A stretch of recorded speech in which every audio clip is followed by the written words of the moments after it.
which was nice. Mhm. And at school, Keith was fairly serious. Um, but I see an additional person has joined us. Yes, our host, Ben Clayton. This is Ben. Yeah. Okay.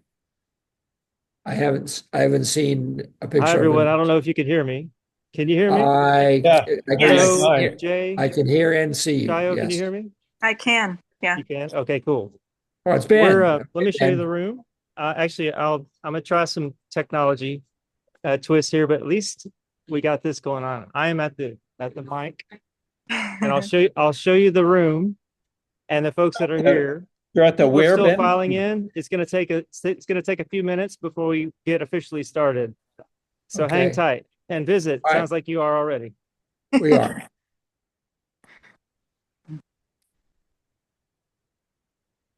Well, I came to your wedding in Oakland and had a grand time, but coming from the East Coast and having meals at 9:30 at night, which is really 12:30 for me, and then the next couple of days were just a big party.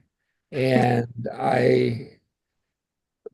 um I don't drink very much, but I drank that weekend because it was a party, and had to fly out of LA to get back home. My flight coming in was directly into San Francisco, maybe even Oakland, probably San Francisco.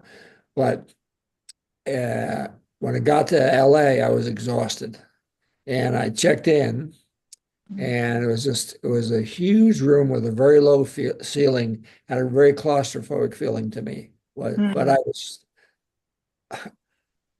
hungover. And I went down to I checked in at the desk. It was a long line, checked in, and then I went down this long ramp to a food court to get something to eat. I was at McDonald's, which I no longer eat at, but and I tapped my pocket for my wallet, and I didn't have it. Oh no. Yeah, and I had Oh, this moment of fright, and I ran back up the ramp and back up to the ticket counter, and it turns out that my wallet was still sitting on the end of the ticket counter, That's and, oh, amazing. and no one had taken it, which was remarkable to me because it was probably 10, 15 minutes. So I got my wallet oh. back and got a cheeseburger. Um, Back when McDonald's had good French fries, but anyway, and I made it home. But we went to Jeff Keppel's house. Yes, yes. Yeah, um, it was a Yeah, big party. I I miss don't. I miss Jeff too. Jeff and Sheila. Yeah. Yeah, I didn't realize at the time that Jeff was ill. But yeah, I know he and Keith were close, and um, I spent a year at Vandy with Keith and teaching in California, my third year, and I think he was out filling in for Jeff while Hmm. Jeff was doing Yeah, something else. Yeah, exactly. Yeah, yeah, UC Berkeley. Yeah. yeah, right. And I got to visit the UC Berkeley, which is really a nice part of the trip. And Jeff's wife was the curator for the museum, and they were just finishing putting together a huge um, pottery display of from from old cultures, which was very, very interesting because Bernita got me interested in clay, and I ended up spending 35 years as a potter.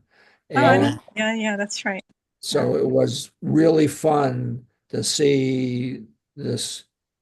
Uh, in fact, I'm not sure what Jeff's wife thought of me, but there was one display that they said it was really, really fun. There was one display that they said all this work came from the same village, and I looked at it and I said that my knowledge of the way villages worked was there was a master potter, and that pretty much everything in that village had to meet his standard. And so some of the pieces were very roughly finished, crude edges, and the others were really, really refined. And I started talking to her and said, I don't think these are they might be from the same time period, but I doubt very seriously if they're from the same village. And actually I think she took me seriously. I don't know whether she ever changed anything or not, but it was uh, really fun to get to wander around before anyone saw. The exhibit wasn't going to be open for a couple of days. So that was really nice. In fact, your wedding was one of the few weddings that I went to that actually made me feel good about weddings. I Hmm. and and then you see how life turns out. But it's nice that you and Norman are still friends. So um, Absolutely. Yeah. yeah, Yeah. so And it was a beautiful day. that Beautiful, was that was the beautiful fact day. that you were able to find someone to marry you with your Norman's background and probably you came from a Catholic background. I'm not sure, but you I, had a hard time. You found someone to to do the service, which was almost a miracle in itself. yeah, no, he was a perfect priest to honor our spiritual tradition and then also be a Catholic priest. Yeah. That's nice.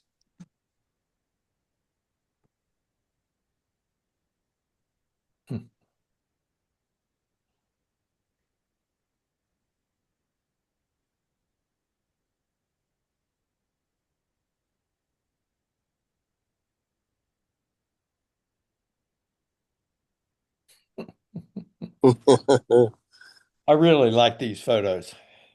Yeah.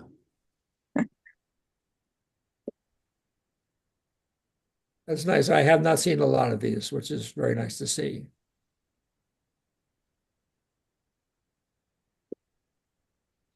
I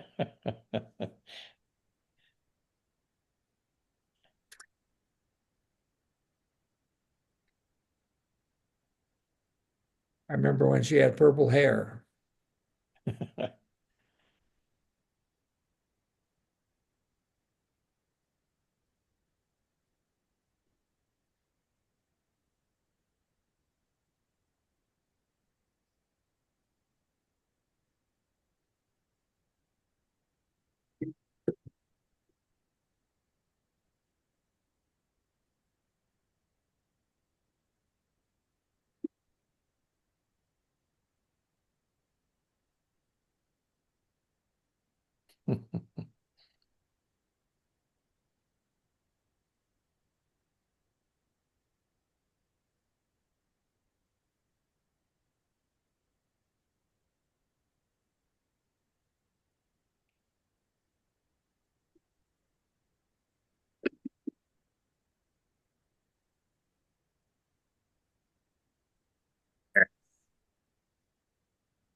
Let's see here.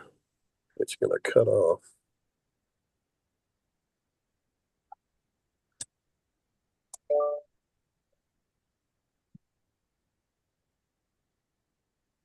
Accessory.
Well, you can come watch, yeah.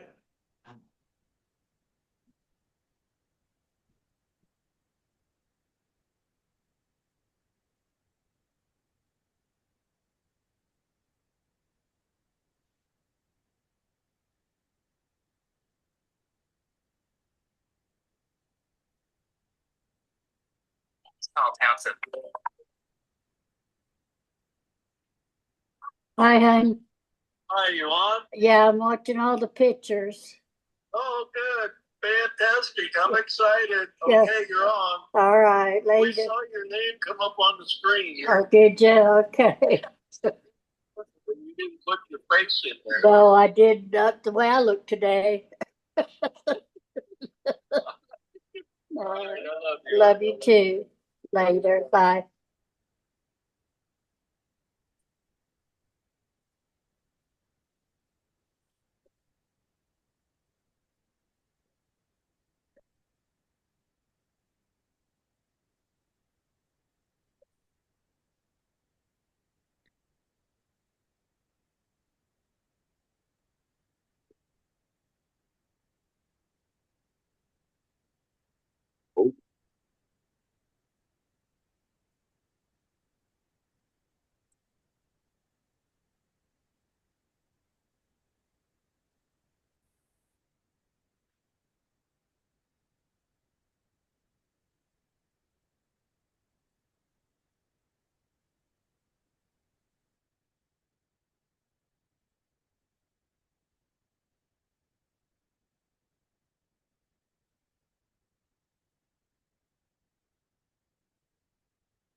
Hello to everybody on Zoom.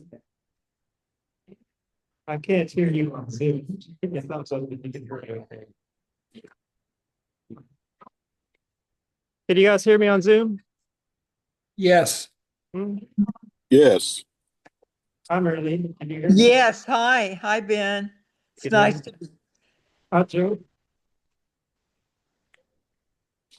Yeah. Jay, can you hear? Yes, I can. Can you hear me?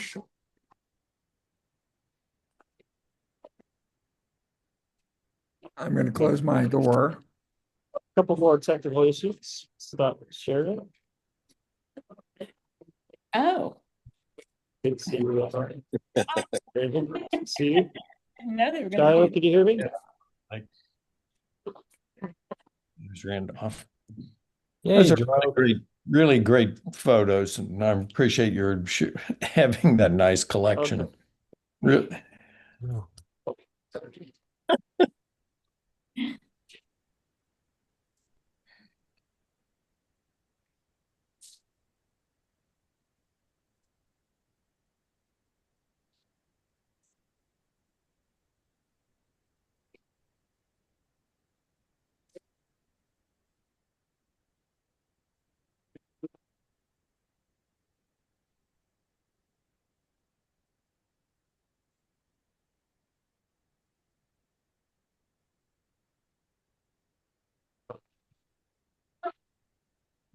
Okay, Ben or somebody is sharing their screen.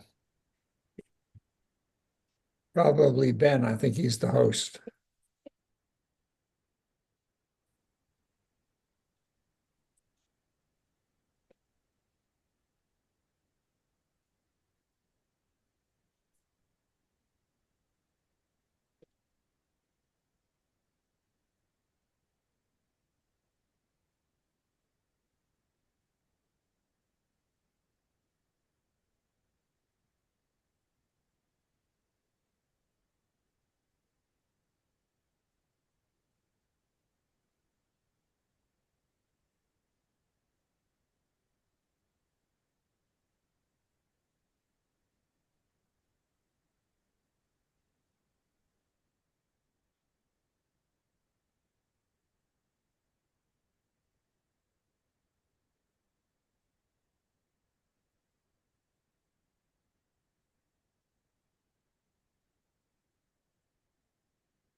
Okay.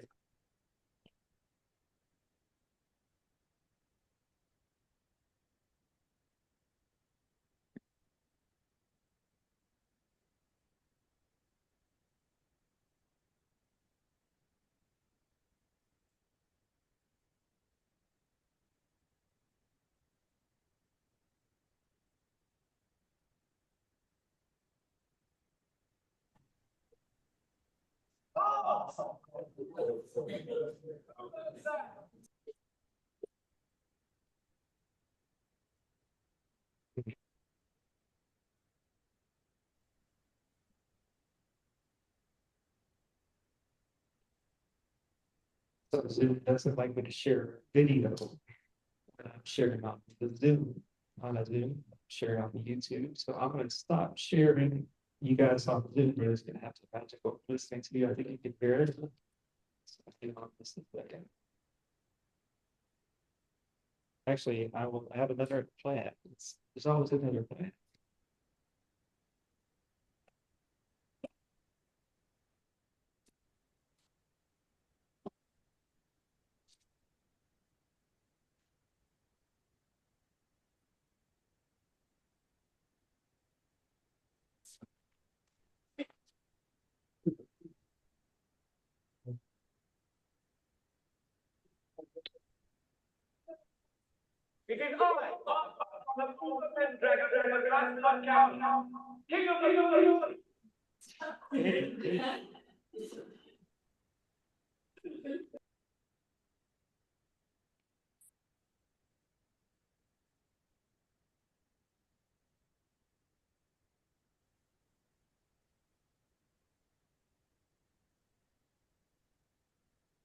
For to learn these skills.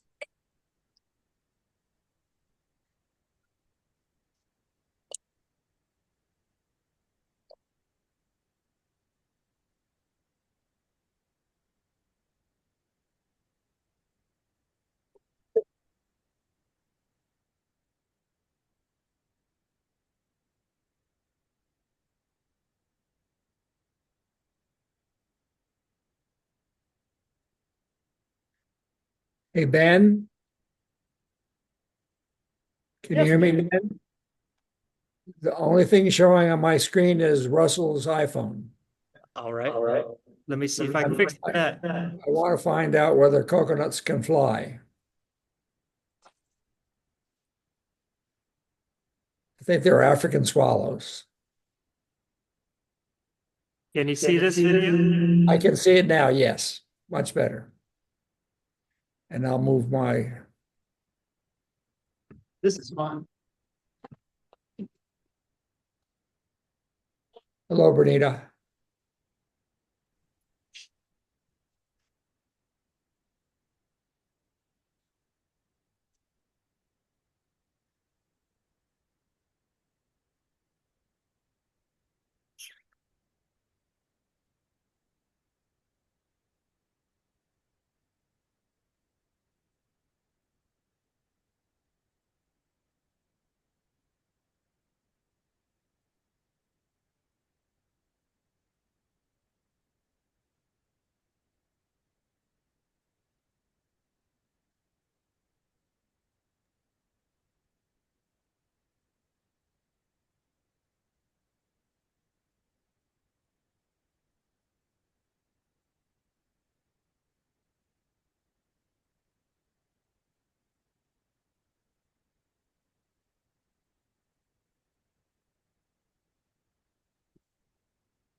My folks up there, can you hear me? Thumbs up. When I was sitting in on a class that Dad led, probably 1992, 93, he was playing this movie as students were filing in one of the large classrooms at Wilson Hall. It was a large class, there's 100 students or so. And he asked everybody in the audience, so what does Monty Python, the Holy Grail, have to do with psychology? And the entire student audience replied, absolutely nothing. And Dad then asked, so why do I play it? And they replied, because you can. And then he began his class. And I absolutely love that because of the absurdity of that film. And it was a great reflection of his sense of humor and to do things because it could. And they were funny. Well, that was a great way to start this. So I'm Ben Clayton, Keith's young son, and very excited that you're all celebrating the life of Keith Clayton and what he meant to all of us. It's really an honor to have you. And thank you to Vanderbilt, sure, more than a few times for having us. So we planned this really to be in the spirit of Dad, to be joyous and fun, so a celebration full of music, which we could sort of hear coming in, stories, anecdotes, and hopefully some jokes. Hope we brought the best ones. Some memories of Dad, and some love, and yes, of course, tears, which Dad was quick to share. If I think about what Dad would want, it's this. It's not a burden, you would say, but a celebration full of life, touching on a deeper truth, the mystery of life that I believe in part drove Dad full of love. So we hope that you feel free to share all of this as we celebrate Dad, Dr. Keith Clayton. Dr. Chaos, he's also known. All of us. So I thought I'd begin with to share some stories from Dad's early years. Some of you here know them quite intimately because you were there. But for the rest of us that don't know, I'll take us briefly through those formative years in Kansas, Missouri, Dallas, Southern California, Chicago, and eventually to right here at Vanderbilt and Nashville in 1960. We will hear from colleagues and dads to fill us in on his work and act here at the university and friends as we see in the program. And also, as probably everyone here knows, Dad loved music, listening, singing, playing, especially seeing live music. And we'll hear music performed by his niece, my cousin, Emily Place, and later Tom Kimball, fellow traveler, meditator, seeker, and a dear friend.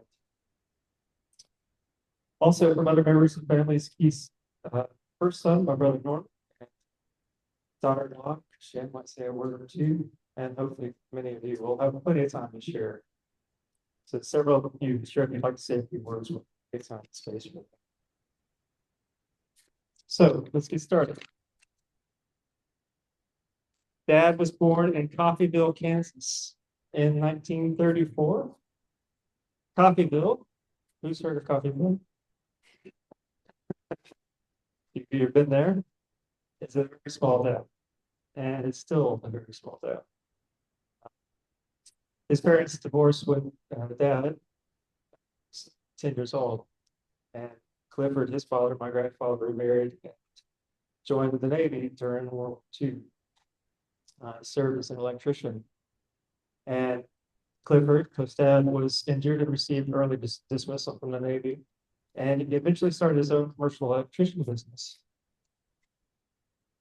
Clifford's mother's home in Deering, Kansas, initially lacked electricity, water, and gas until Cliff installed electricity. And later, Dad would tell stories of his father building an outdoor shelter so that he could breed chinchillas. Times were tough. After his parents' divorce, Keith lived with his mother, Olive Lucille, Olive, and his older brother Mel lived together. They moved frequently, living in various places, including Skeety, Oklahoma, San Diego, Arizona. Did I say that right? Muskogee, thank you. And his cousins, the towns, and some of you were fortunate today. Lucille often changed jobs every few months and worked as a bartender and helping others in their houses, that would say. And Keith would recall that she wasn't always around, and he and Mel often had to fend for themselves. There were periods of time when they struggled for food and sometimes went to bed without dinner. However, when they were living in San Diego, Keith's aunt, Ida Florina Townsend, his mother's sister, reached out to Clifford telling him that Lucille was neglecting Keith and Mel. And so his dad went to San Diego, looked at solid conditions, and took them back to Dallas. This independent upbringing, Dad said, shaped him profoundly, and he really never expressed feeling of pain by his mother. So much Dad would have to come in a way to rescue him. But he said about being by himself often made him who he was. And he described these circumstances really just the way it was, mostly due to the upheaval of wartime. That seems about right. Dad didn't plan. Really, I guess starting in conditions like that certainly was better.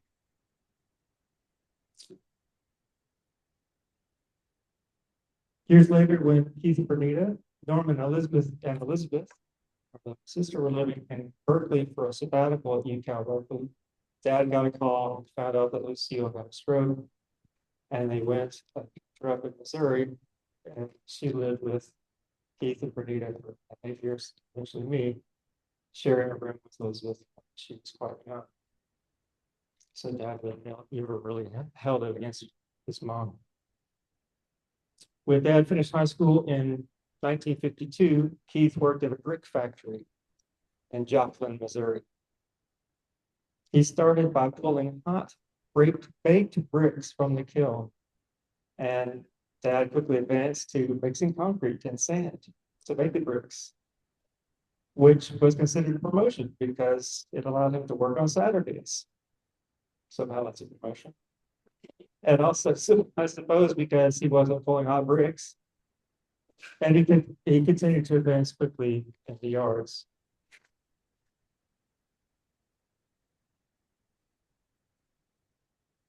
During that time, Dad was going steady with a girlfriend.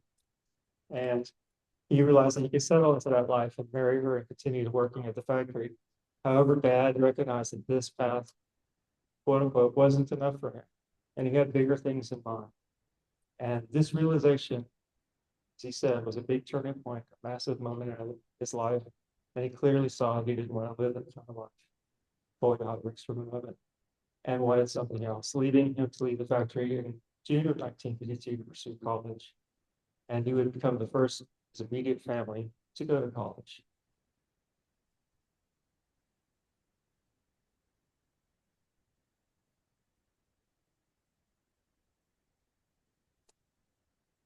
Dad got his PhD from Northwestern at the age of 26. Now, I've been listening to a few conversations that I had with Dad over the last couple of years.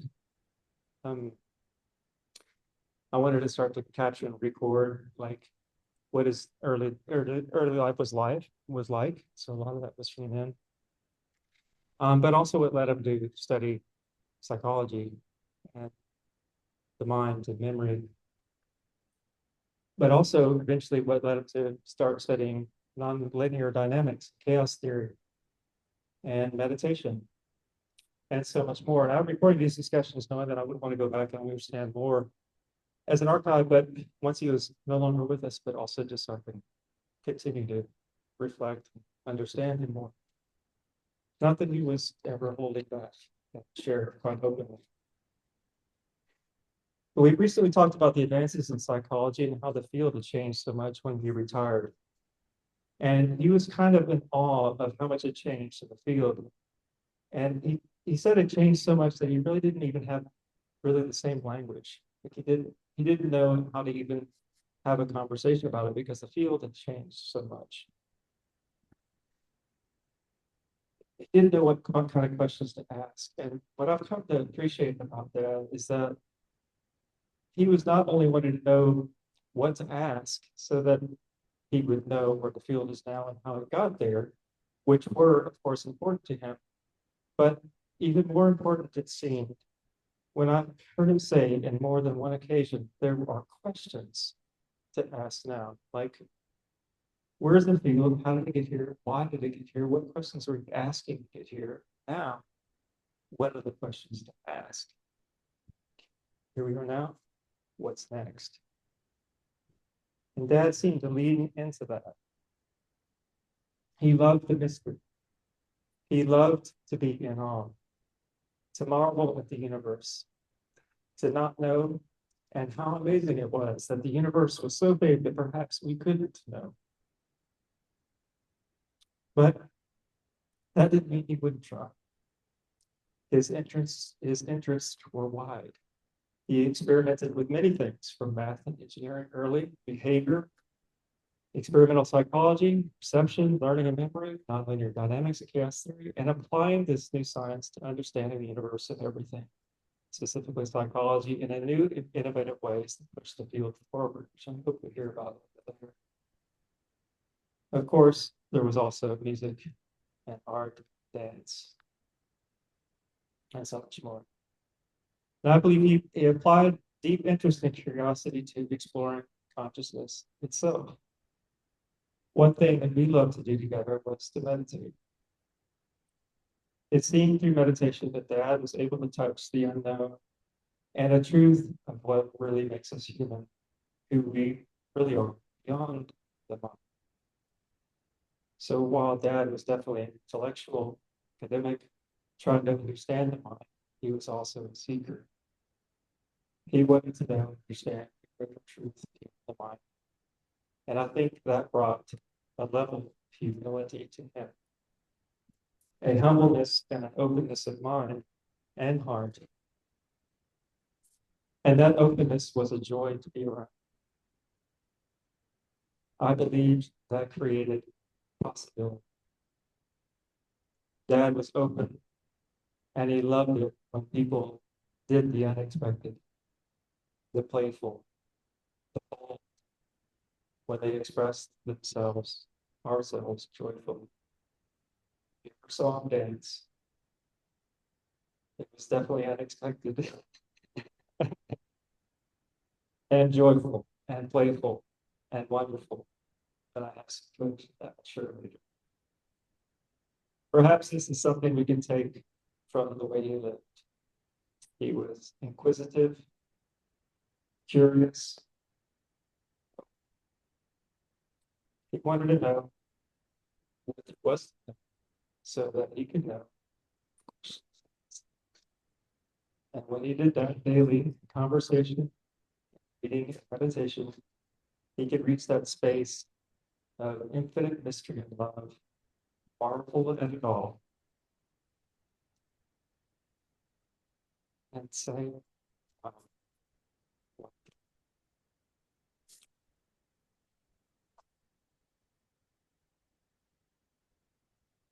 I'd like to invite Emily to come and play a song that hopefully we can all join in on. Dad loved the Beatles, and he loved Paul McCartney's writing. And there was a song that we thought about, definitely wanted to include the music. And I'll see if I can't share this with everybody here real quick, so you can all join in.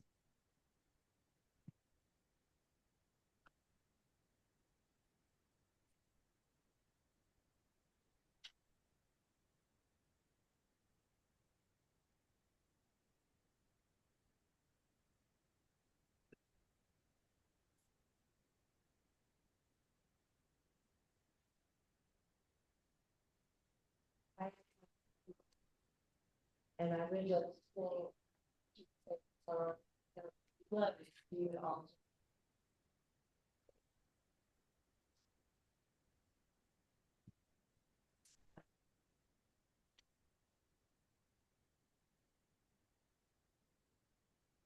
You know.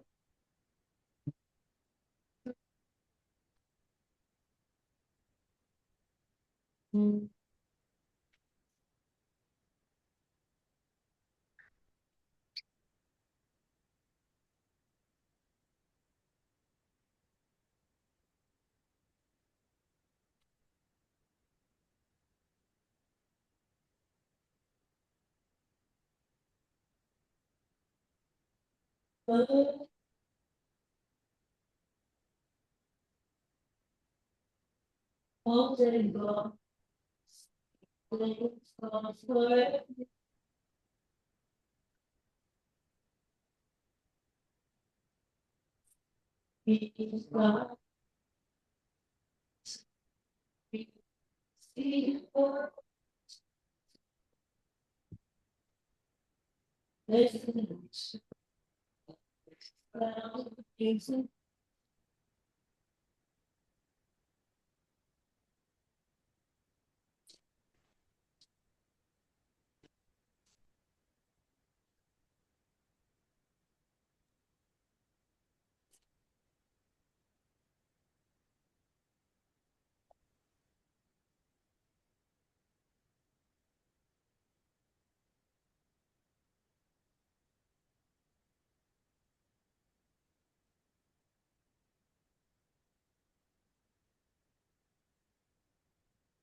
Thank you.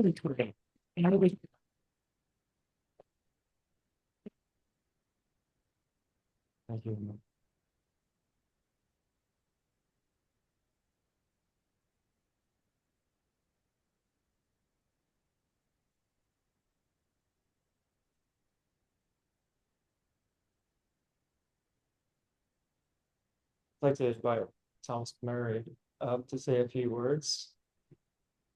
Talks about introducing yourself, psychology department, your family. Thank you so much.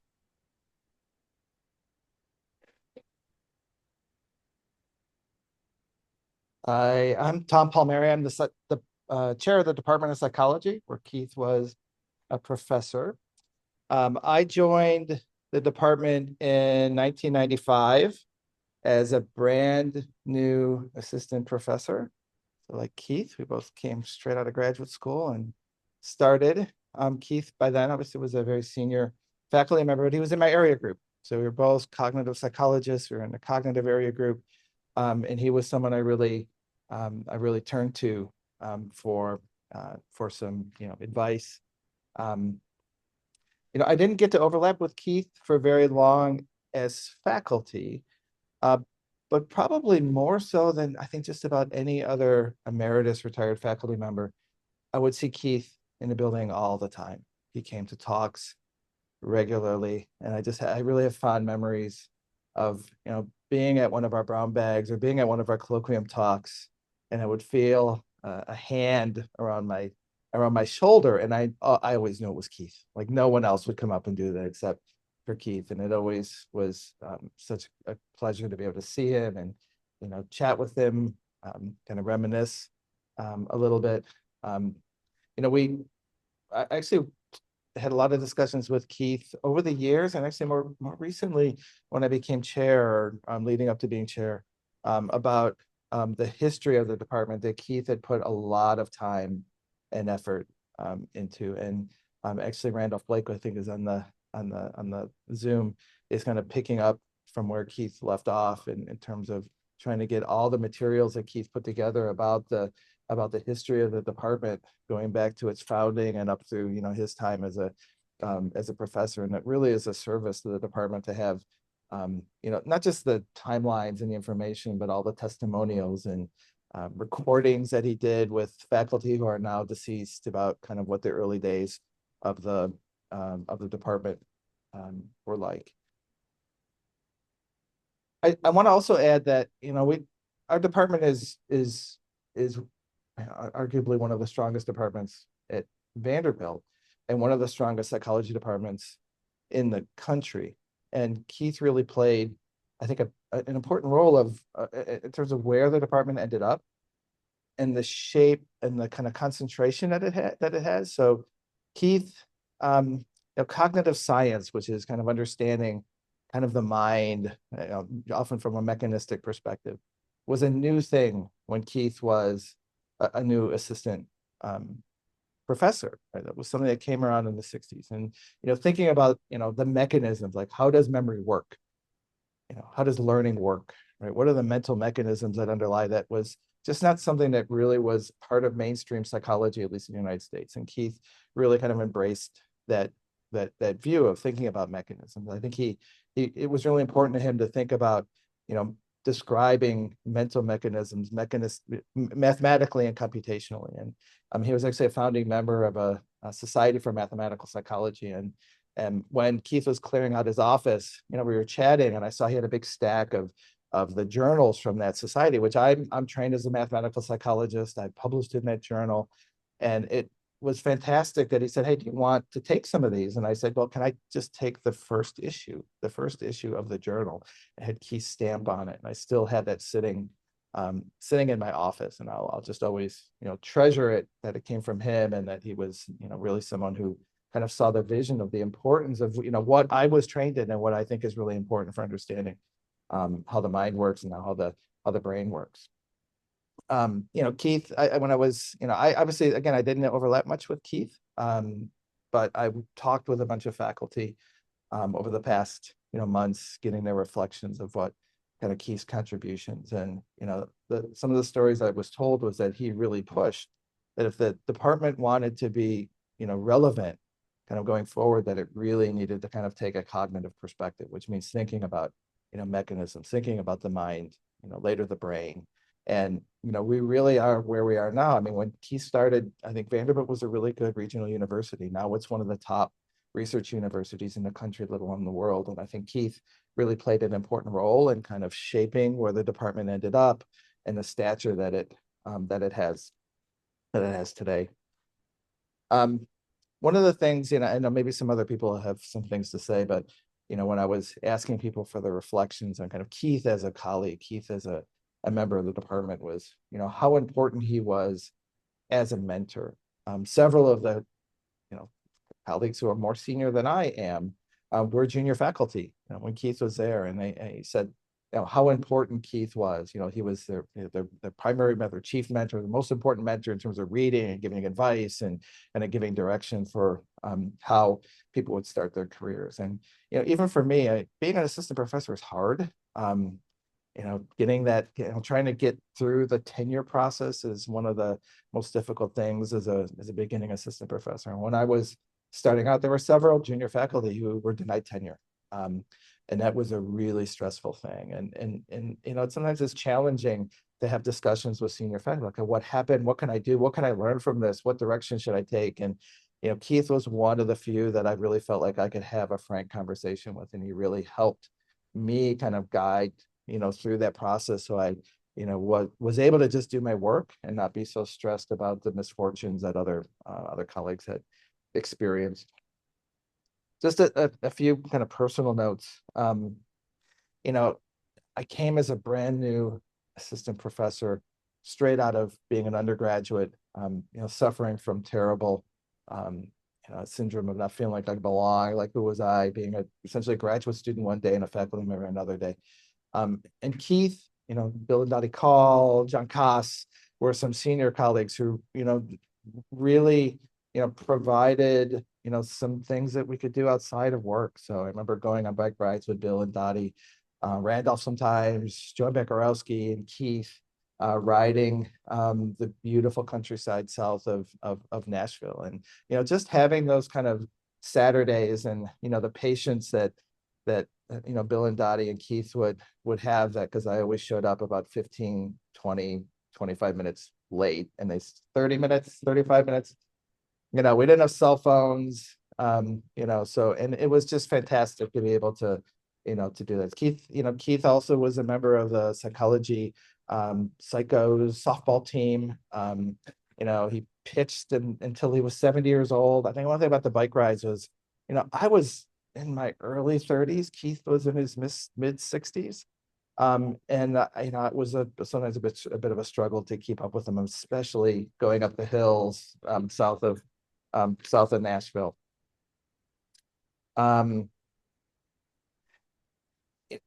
I mentioned about the history of the department, and it was really important. It was also, I'm before going to graduate school in psychology, if I would have an alternative life, I might have gone to history. It was just something I read history books all the time. And so I had just read The Children, which is a history of the civil rights movement in Nashville. And I knew Keith had been on the faculty in the early 60s when, there had been some desegregation of Vanderbilt, integration of Vanderbilt in the 1950s, but then it was really the 1960s when a lot of that was happening. And, Keith lived through, discussions, and he would tell me stories of, close votes in arts and science faculty meetings about whether to, integrate the college.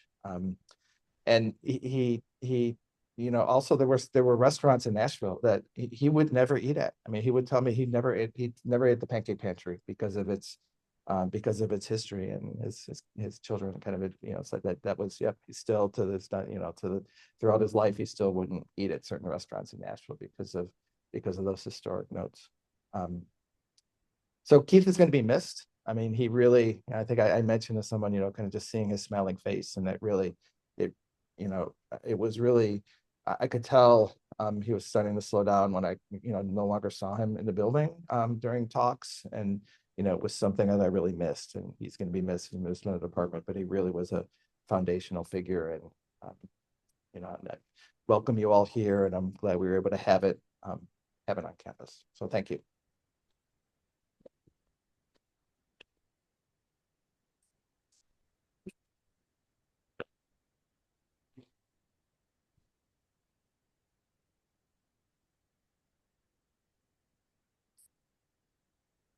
John. Barbara here. There you go. So happy you're here today.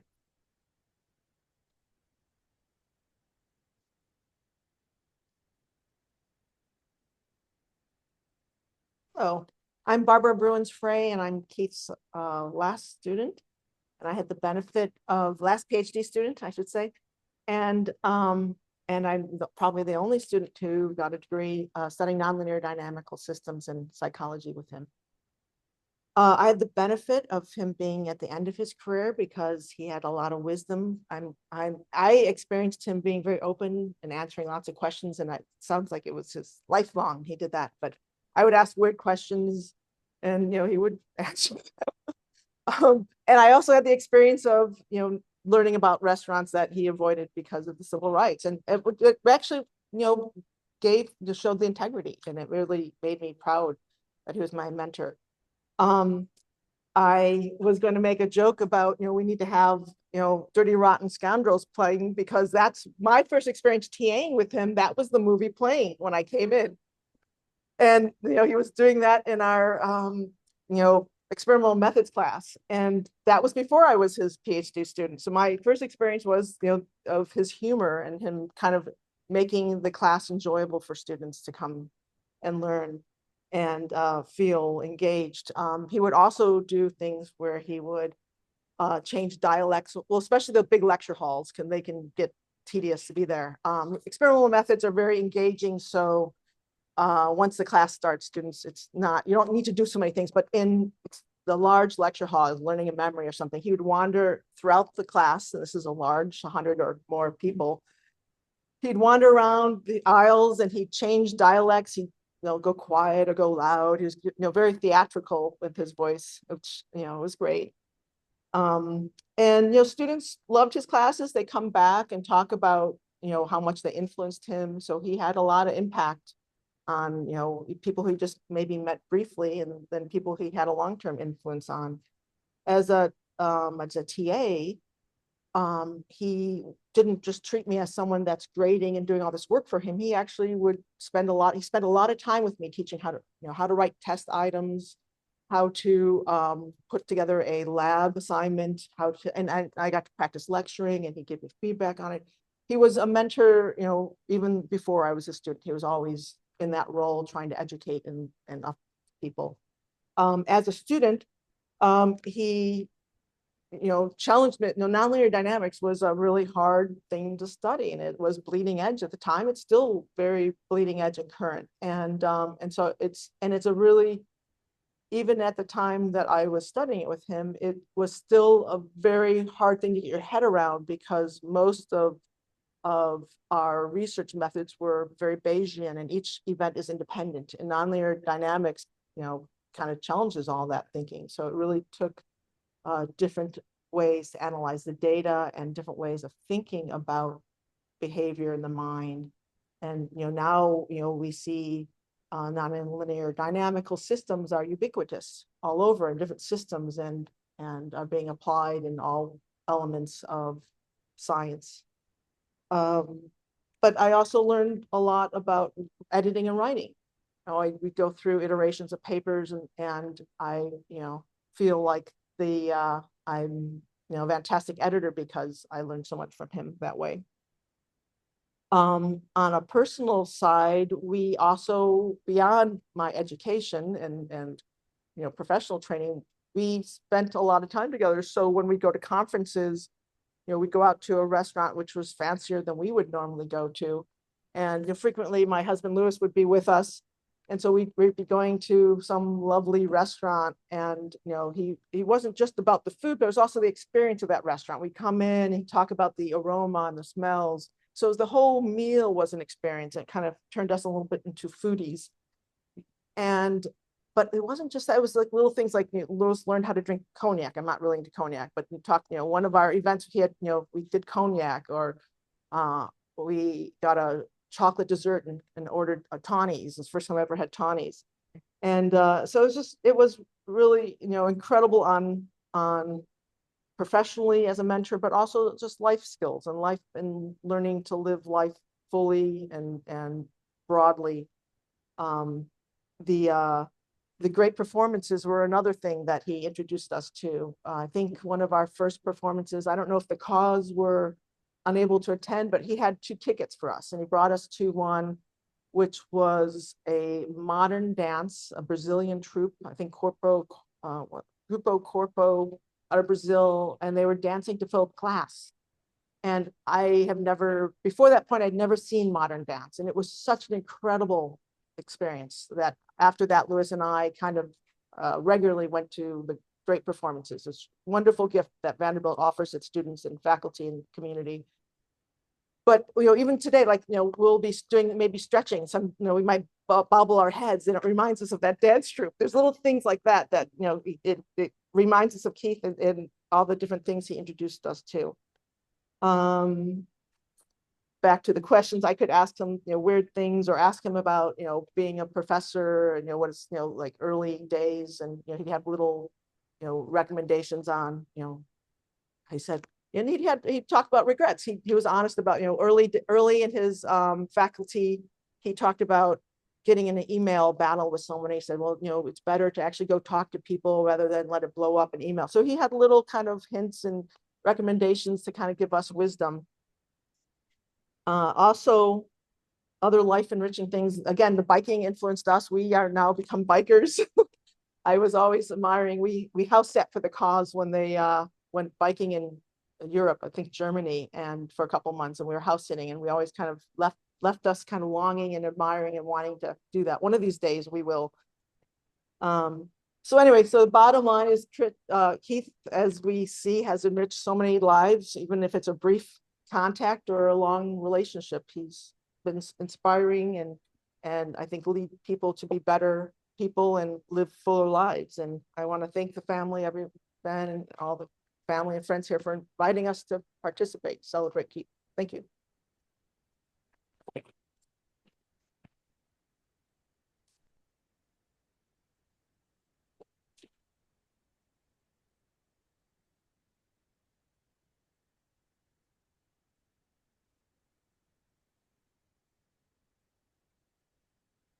Bill, what do you think? Bill Cullen? Yeah. All right. Bill Cullen.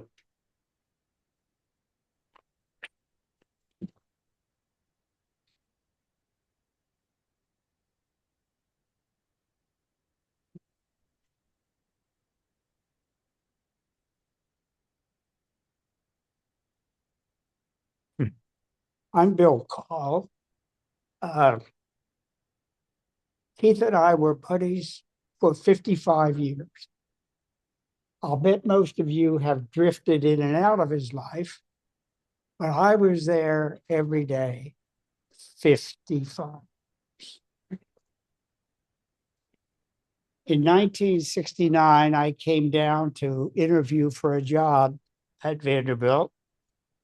I walked into Wesley Hall across 21st Avenue and found the administrator, Dorothy Timberlake, who escorted me out the front door, pointed down 21st Avenue, and said, the faculty is down at Lum's waiting for you. Lum's was a chili hot dog beer joint. So I walked down, walked in the door, and there they were. Keith, I think, was the first person I met on the faculty at Vanderbilt. After I came here to work in 1970, in January, Keith and I very quickly became really good buddies. We did a whole lot of stuff together. We started out working out, and we would go to Memorial Gym and we would run around the track and we would exercise. And then that turned into a racquetball fetish that we had for years and years.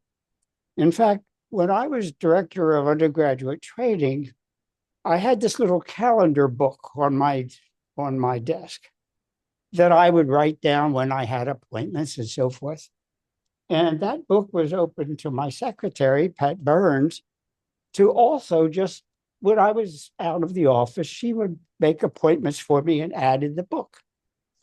And after a month or so, she said, I have a question for you. She said, I look at this book and I see every Monday, Wednesday, and Friday, you have an appointment at 11 o'clock and it's RB.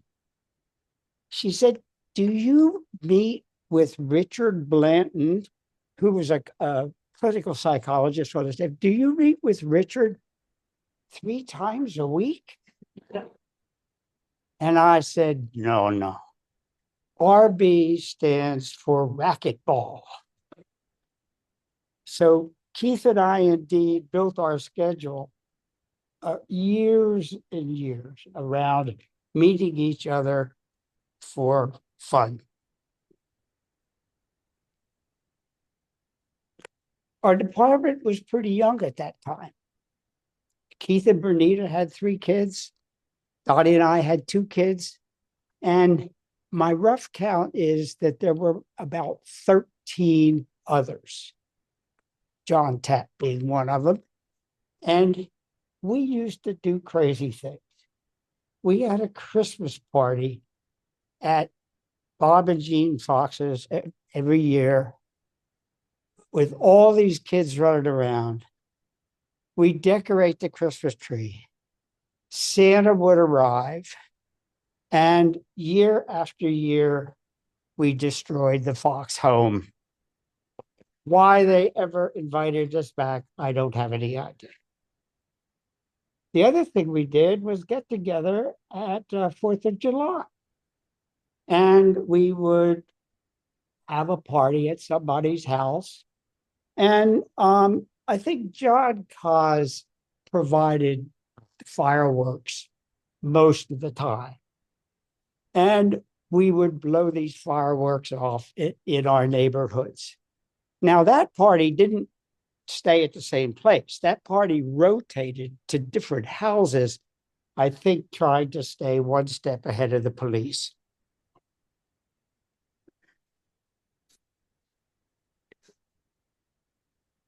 Keith and Dottie and I did a lot of other stuff too.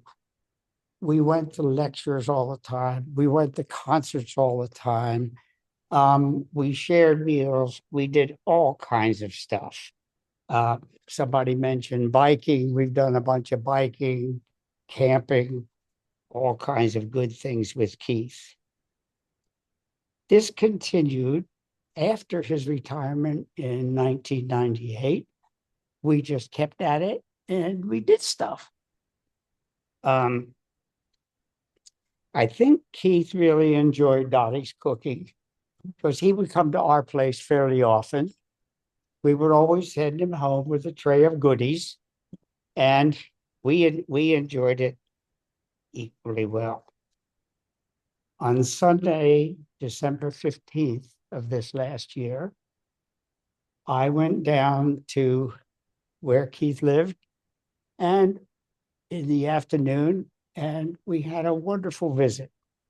Keith was upbeat, seemed healthy, standard stuff. We had a good time. When I left him the standard chocolate chip cookies and cupcakes, and we just had a wonderful visit. He died the following Wednesday. He was an important friend to Dottie and me, and we'll really miss him. This picture is of real value. When I left that Sunday That's who I left. Eye-to-eye contact and a little smirk. Thank you for coming.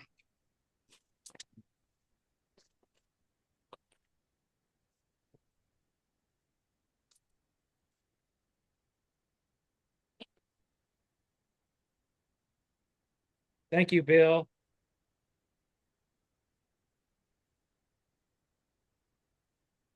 Hello, everybody. I'm Norman Clayton, Keith's oldest son. So I'm going to lead us into the next part of the program. I would like to share some of my experiences, and then I will invite you all to come and say a few words. And that will be wonderful. And we'll follow that with music by Tom.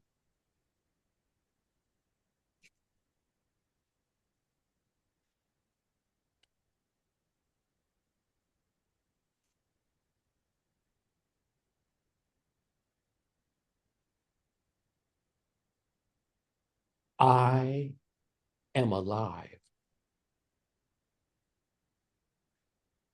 As you are. My father, he completed his service. And what a marvelous life he offered. Ever generous and curious, loved by all who were fortunate enough to know him. When I was a kid, I didn't see a wide range of emotions expressed by my father. Only when I grew up did I come to know more of his rich inner life. That is, in my 20s, I began to see in my father a man of many, many emotions. This was a relief because as a young man, I was full of emotions and feelings.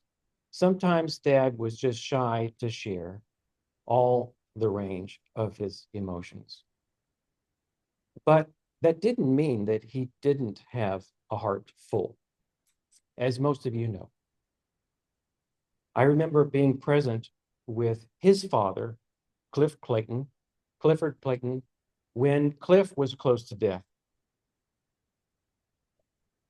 Granddad was struggling to cry. I don't remember exactly what made him sad, but more importantly, it was clear that crying was not a regular practice of his. If Keith was reticent to share all of his feelings, he expressed it more than his father. And as Keith's son, I am more comfortable with my emotions also. And that's a good trajectory, right? A good evolution. I wrote a talk for Granddad's memorial. Here's some of what I wrote about his father, Cliff Clayton. Cliff Clayton was, in his words, a maverick. He was a free and independent thinker, always pushing beyond the limits of his life. For many people, he inspired thought and challenge. He had a longing to satisfy deep questions in his life. He challenged other people's explanations and searched for experiences beyond the means most people consider. His journey was rich with wide eyes, invention, and contentment. These words suit Keith as well as his father. I remember being upset when I was a young man because I felt my father should have taught me more about tools and making things and fixing things. And I wrote this, Ben, and then I realized, well, I could have been out there fixing his VW bug. Does anybody remember his bug? But I didn't do that. I don't know why. As I matured, I saw clearly that we teach our children what we know well. It's difficult to teach another what we don't know. But should my children, my teacher children, want or need to learn something that I don't know well, let's learn together. Let me know what that is. And that's better than expecting somebody to be something that they are not. That's fruitless. Well, once I learned this as a young man, I could more greatly appreciate what was unique about my father. You know, the saying that you don't know what you have until it's gone. This is often true. However, since my father died, I feel that somehow I've received some of his merit. And his own good nature. I won't likely attain his great sense of humor, but I have begun to enjoy dancing. Since my dad died, it's difficult to explain, but it is now easier for me to experience myself as he saw me and as how my mother sees me still. He loved me very much, as my mother does. I'm so grateful for this. He is now even more a part of me because I'm paying attention to how he lived his life and what he already gave me. I feel more love for myself and life since my father died. When I see his photograph, my heart is filled with gratitude. Perhaps even more significant, with the stark knowledge that I cannot bring my father back, I'm more deeply present to the reality that I cannot change one single thing that has already happened. Now I easily laugh at myself when I leave the house without my car keys again. I guess at 62, I'm growing up. And I can laugh at myself a lot more now. How much time do we spend usually wishing we had done something differently? That time can be better spent. How about fully appreciating the remarkable life Keith led, and then with that inspiration, treat another with the same great respect that he gave you. Speak no ill. Make someone laugh. Offer your gifts generously. Be curious, and in your own way, be bold. In these ways, we will always honor my father.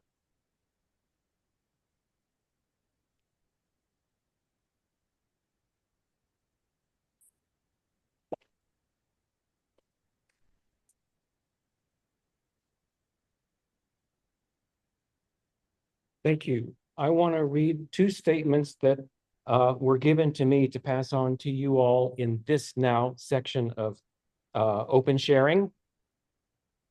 This is a share from my former wife, Chayo, and Chayo and Papa K, as my family referred to him, was important to Chayo.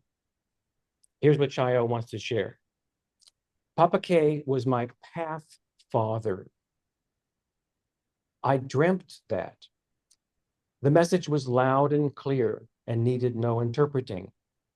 My path father, who I loved and appreciated.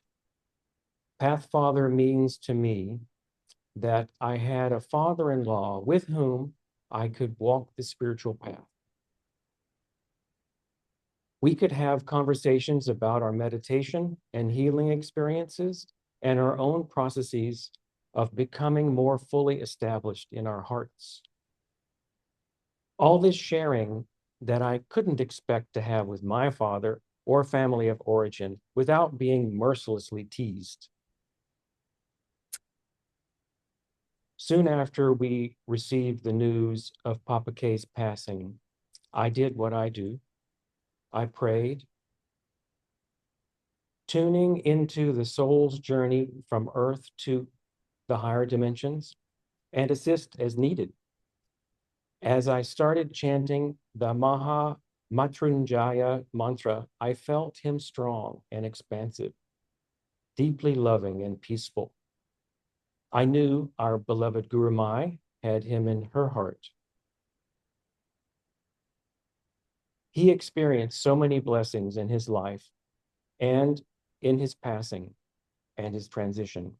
He helped raise 3 kind and beautiful children, carriers of this lineage in their own ways, with their own unique gifts. I'm so grateful for the time he shared with me and my children. Papa K was and continues to be a blessing in all of our lives.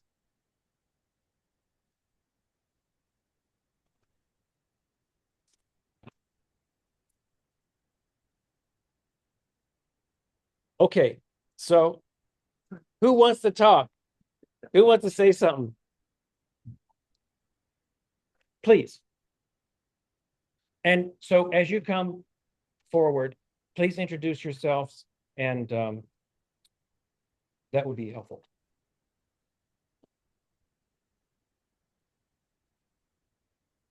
And I will support.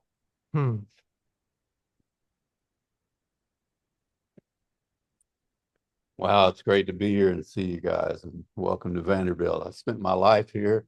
I've been here since I was 5 years old. I think I knew Keith even before Bill Call knew Keith. My dad came here in the early 60s to be a professor.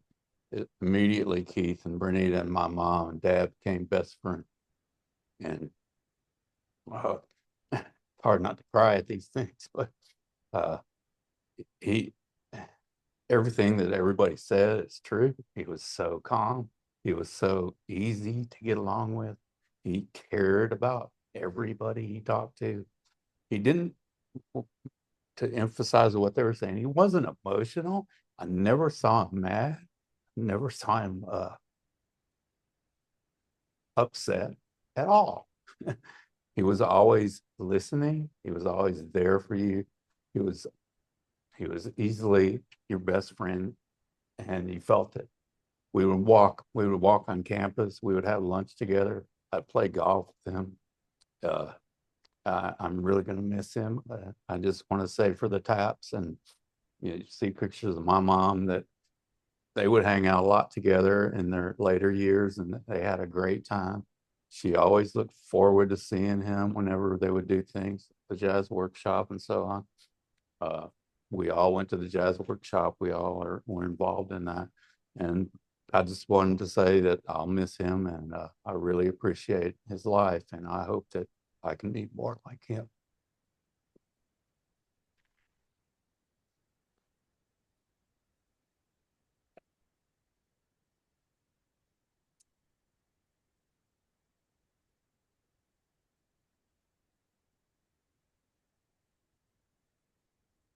Who would like to speak next? Please.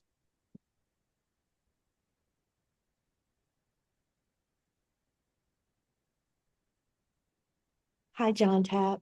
I'm Kimberly Nunley, now Kimberly Morrissey.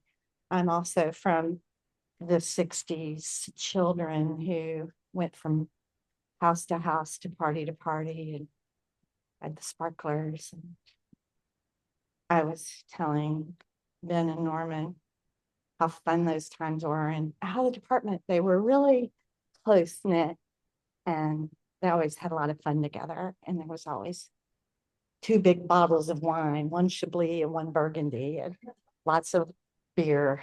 And doesn't surprise me at all that you met them at Lowndes. Or it could have been Brown's Diner or any of the Joe's Village Inn, those places. So I don't know these gentlemen as scholars or the academics that they were, but I knew them as the gentlemen they were. So in later years, my father passed away in 82. And so your dad was 12 years younger than him. So he was still hanging around in the early 2000s. And I came bebopping around and found my way into Wilson Hall and met the department's secretary. And she told me about Psychology Day. And I came around for that and got to see Keith again. And he was always so full of smiles and conviviality and congeniality and so kind and warm.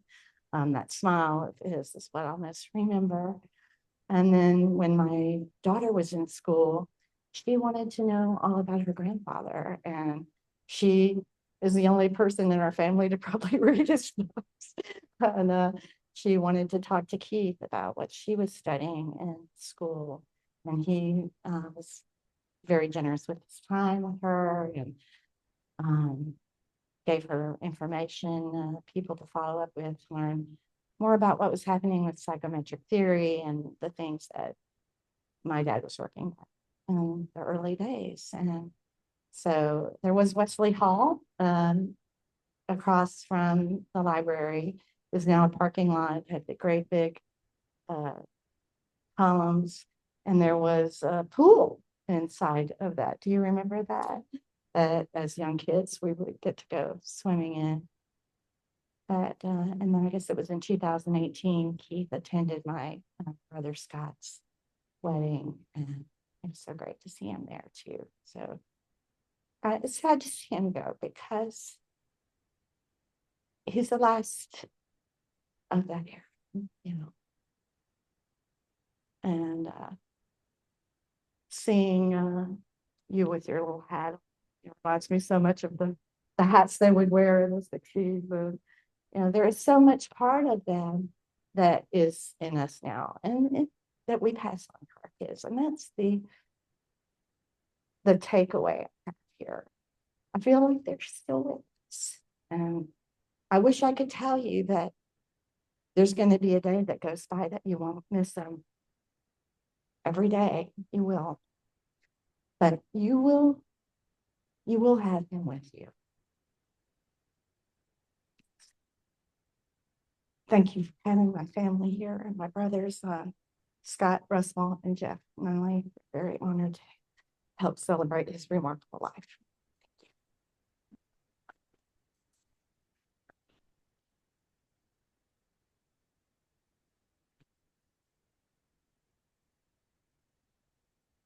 Diane, would you like to speak?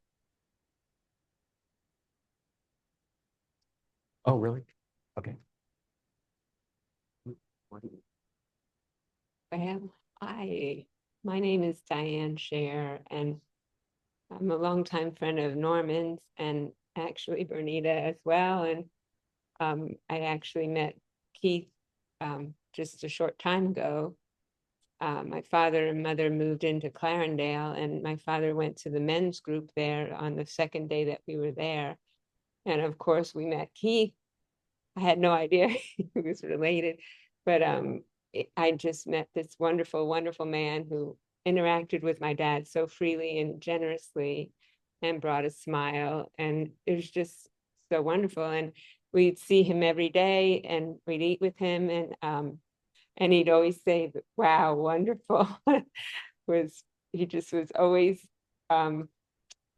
sunshiny and giving and warm. And he was just one of the best things about that place. And so I'm just really glad I got to know him a little bit, and he got to bring us joy in our family. And then walking down the hall one day with Keith was Norman and all, and it was really fun to reconnect. And So I just wanted to share that it was just a real gift to know him. And then I'd see him out and we went line dancing, and I realized, and he had friends there that would come up to him. And so he knew everybody everywhere he went. And I went to a concert at Blair and he's there. It was like, man, you are everywhere. Nothing stops you from getting around. It was really just, it was like, I want to be like you, just really a joy. And I'm so grateful I got to know him in that way. Thank you.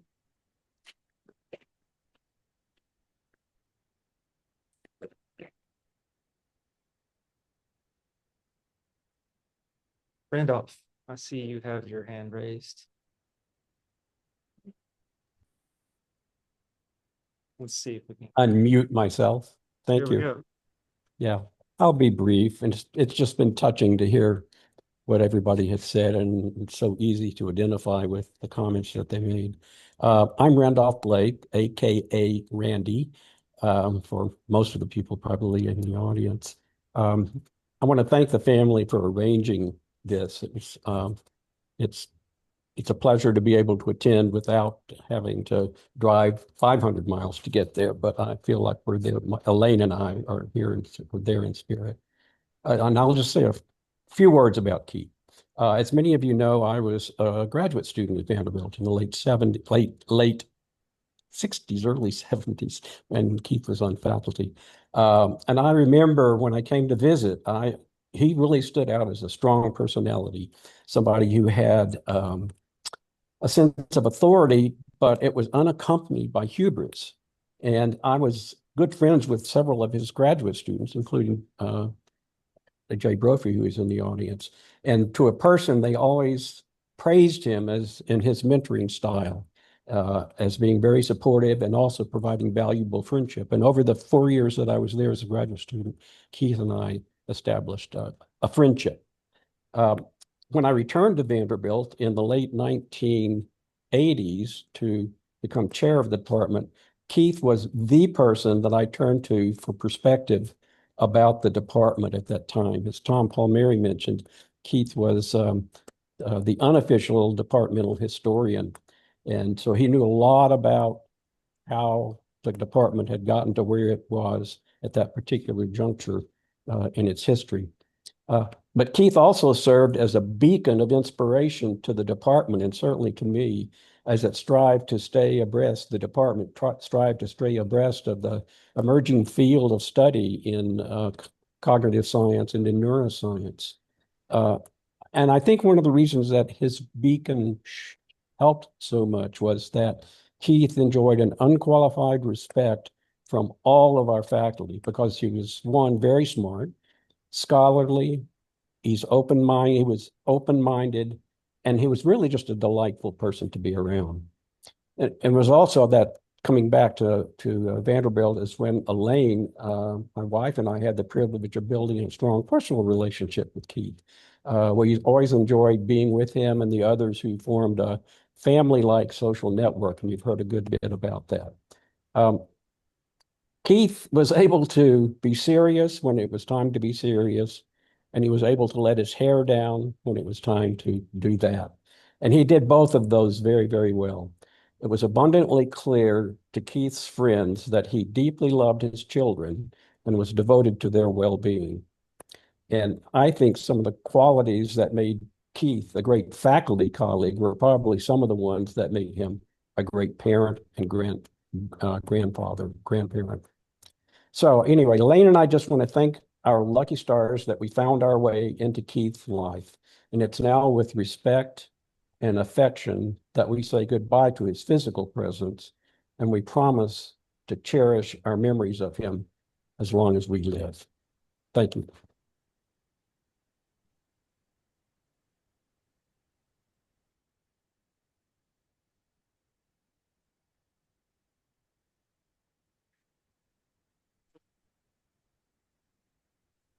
Christian? Ben, can you hear me? Yes. Oh, Jay has the mic. Yeah, I'd love to say, if you have a half an hour, I'd like to talk. Floor is yours, Jay. Thank All you. right. I don't know if you can see me or not, but I was a graduate student. Can uh, can anyone hear me? Yes, we see and hear you perfectly. Good. Okay. I came to Vanderbilt in 1965, and when I was, and have been thinking about the time when Keith passed, I stayed in touch with Keith on a regular basis. But one of the things that I would like to say is that in addition to the importance of Keith, his family took me in, and every one of them added a delightful aspect to my life that I've had for my entire life. Bernita got me interested in pottery. Elizabeth helped me understand that why my daughter wanted her hair purple. Norman taught me about printing and art and fine books and about RISD uh, and I always admired Ben because he was full of affirmations on his board and plans for his life and what he's done.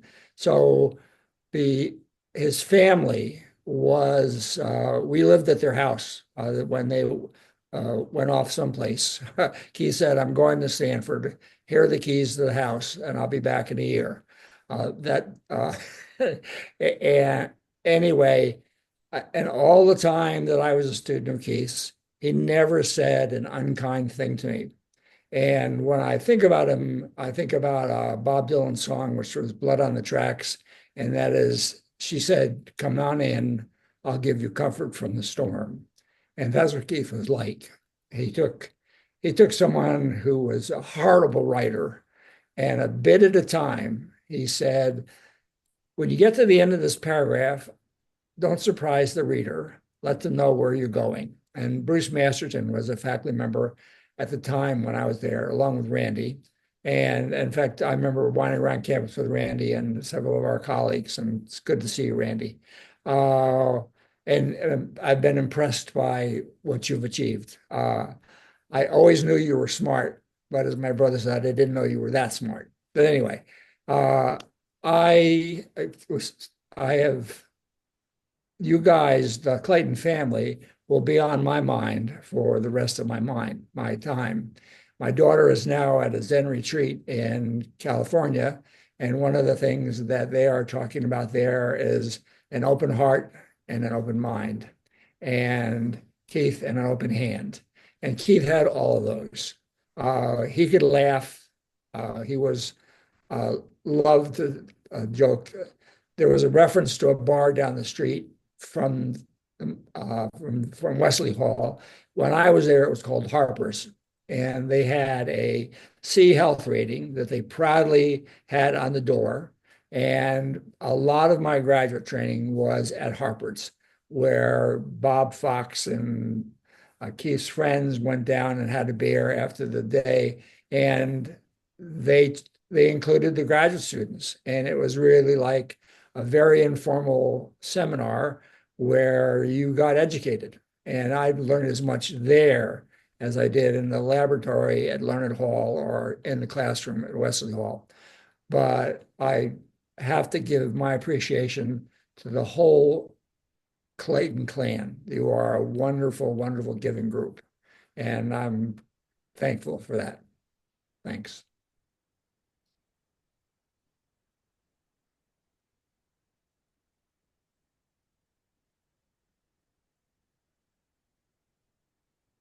And thank you, Ben, for making this Zoom happen because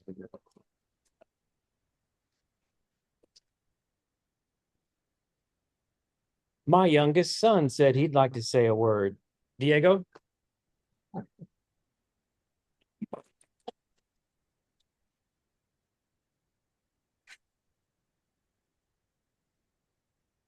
Okay. My name is Diego Clayton, and Papa K is my grandfather. I'm very grateful for the time I had with Papa K. He's the best grandpa. Aw. Sorry, I'm getting distracted. I see my mom with my cat on Zoom. Um, anyways, I'm truly thankful for being able to spend time with him, and I have so many fond memories of him, and he was such a great man. Never once in my life with him did I remember him raising his voice at me or yelling at me or getting mad. Even when I dropped the pizza on the rug and, you know, he didn't yell at me, but I'm pretty sure I saw him stifle a laugh. I have so many memories with him when I would sneak into his space to steal his Chips Ahoy cookies or his little brownie bites. I love those. Tastes better stolen. I always loved his yearly visits when he would come down to California and spend time with us, and the month always just seemed to fly by. One of my favorite memories with him, and actually one of my favorite photos with him, is when he won me and my sibling a giant stuffed teddy bear at our county fair. I don't know exactly where's that camera? Did this? There we go. And I'm truly grateful that I was able to spend as much time with him as I did.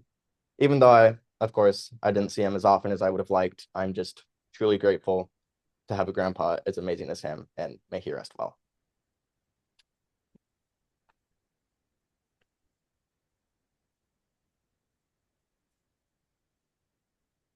Oh, I see a waving hand over here and over here.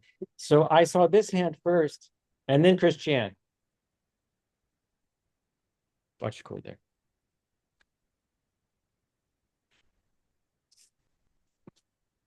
Hi, I'm Barbara Santoro, and I'm a collaborative pianist at Vanderbilt Blair School of Music, and I've been for 25 years, which is ironically how I actually met Keith. I'm going to read the letter that I wrote to Ben with a few little ad libs. I'm so glad that my name was on Keith's contact list and that you included me in this invitation to celebrate his life. I did not know that he had died last year. It's been a few years since I last ran into him. My condolences to you and your family and anyone who was lucky enough to have known him. We met 25 years ago, maybe something like that, through Phil and Dickie Scoggin, who I know some of you know here. And hello to Don's children. I was hired as an accompanist for the Vincibles. As you may know, this was a group of mostly retired educators, social scientists, and brilliant humans who gathered regularly to perform songs written by Dickie from her musical Aging Grace, or I Feel Like a Summer Sunshine Trapped in an Autumn Rain. We performed for many years at retirement communities, nursing homes, community centers, churches. These delightful, witty, astute pieces that dealt honestly with the joys and challenges of aging. This was a musical that Dickie had written when she was in her early 60s, when she first realized that she could walk down the street in a college town and that she was totally invisible. So, so that sort of spawned this incredible musical that she wrote, which was actually performed, the full musical was performed before I actually met them. So we were doing songs from her musical. And we had this group of people. It was anywhere from 6 to 12 people at any given time, whoever was available. And they sang, I played the piano, and they sang these songs, which was wonderful. I believe that Keith was our last surviving member. When I first met all these people, I was in my early 40s, and they were in their late 60s and early 70s. So I was by far the youngster in the group. Okay. The Vincibles were such a fascinating assortment of passionate, strong-minded folks. And as you can imagine, there were lively, sometimes heated discussions, disagreements about planning, arrangements, performance protocol. It would get heated. Keith was consistently our most calm, zen, fair-minded voice, often diffusing these squabbles with humor and kindness. He never got angry. There were people would get angry. I mean, this was, and he just had this most gentle, loving way of sort of bringing that energy down and bringing back the joyful reason that we were gathered together. I must add that I was the only newcomer to the group. Everyone else had known each other for years as friends and colleagues. But it wasn't long before I was accepted and integrated into this new family. I loved these people, and they loved me back. I rarely saw Keith outside of the context of Vincible's gigs or rehearsals. However, I would run into him at jazz shows, singer-songwriter rounds, Whole Foods, social justice gatherings, movies, concerts. Did he have a photographic memory? I don't know how else to explain his recollection of my son's name and his current interests, my husband's name and who he was performing with. Vince is also a musician. My mother's name and her health status, where we had gone or were going on vacation, how my work was going at Blair, and any performances I may have had or was planning, to which he always showed up for my husband's performances as well. He had the curiosity of a child, so interested in everything, and he was a great listener. He always made me feel that my thoughts and perspectives were interesting and somehow important to him. I'm immensely grateful that our paths intersected.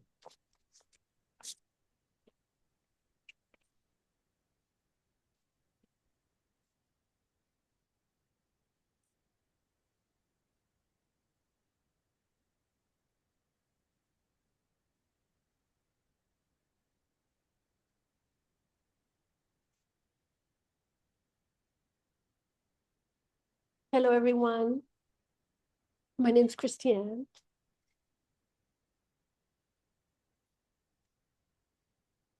I've been Clayton's wife. And I wanted, although I get very nervous, I wanted to speak because Keith meant so much to me, like everyone here. So I'm going to read a little bit. Keith always made me feel so welcome and loved from the moment I met him in 2004. I always felt uplifted in his company and filled with a kind of serenity and joy. Being in his presence meant there would be laughter, maybe some singing, maybe some dancing, a full belly, and most of all, a feeling of love. I did my first meditation retreat with Keith in Oakland, which he generously funded, even though I was new to the family, so that I could go. And I felt a kinship with him throughout the experience and thereafter, really. Impossible not to, given his huge heart and his wonderful playfulness. One of my favorite things to do with Keith was to dance. I would look for any opportunity to dance with him. And one of my most favorite memorable times was in Laughlin, Nevada, at a Townsend reunion, where Keith and I boogied for hours somewhere in a casino. And Ben and I actually often conjure up or invoke his dance moves to feel his presence and just to, yeah, to laugh. Laughter was part of the delight of being with him. I loved his sense of humor. And he would have me in awe of his dance moves, where I could barely keep from laughing and concentrate on dancing even. It was just brimming with jubilation. I also loved being in Keith's presence because of his gentle, quiet spirit, where I always felt accepted and connected. And bonus, he would always laugh at my jokes. He had a simple purity of being, which is so sweet to be around. He would simply go with the flow. What an amazing way to be and to live. He was often quietly listening, observing, and being present in the moment. So I'm really, really filled with gratitude for his beautiful example of equipoise, of wonderment, curiosity, presence, gentleness, kindness, whimsical spirit, and for his love. Thank you.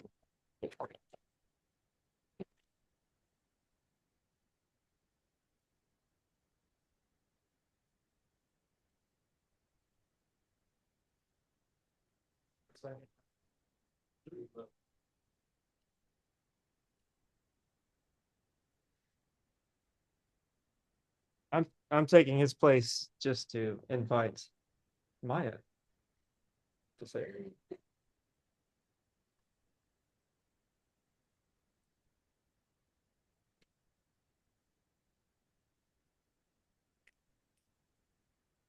Hi, everyone. I'm Maya Sudrock. I'm Keith's granddaughter, daughter of Elizabeth. Oh, I'm hanging on. Absolutely.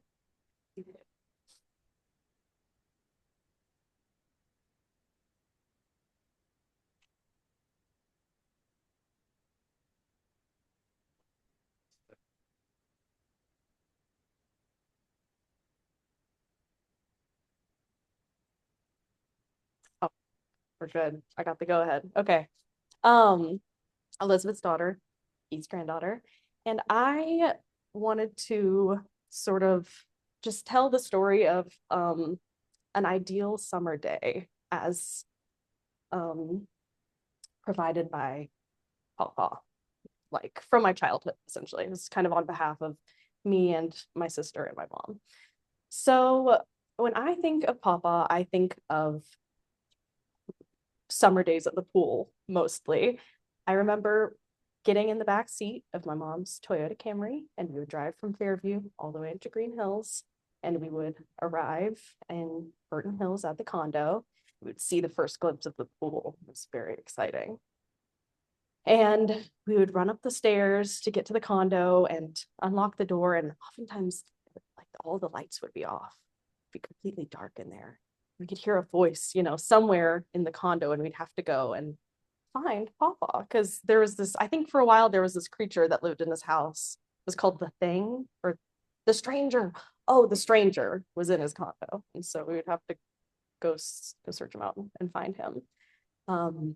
There would always be, Hershey's Kisses hidden around the house for me and Emily to find. A